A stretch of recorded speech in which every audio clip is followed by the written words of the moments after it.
একদিন বনের রাজা সিংহ ঘুমাচ্ছিল।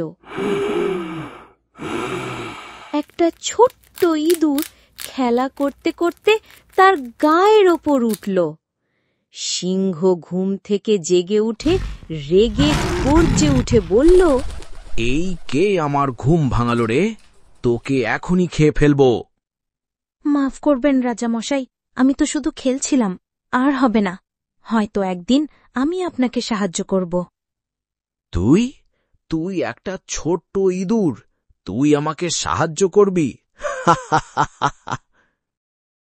তবু সে ইঁদুরটাকে ছেড়ে দিল। কয়েকদিন পর সিংহ শিকার করতে করতে জালে আটকা পড়ল। যতই ছটপট করে জাল ততই জড়িয়ে যায়। সে তখন বাঁচাও বাঁচাও বলে চিৎকার করতে থাকে। হঠাৎ ছোট্ট ইঁদুর সেখানে এসে বলল, আমি এসেছি কথা রাখতে।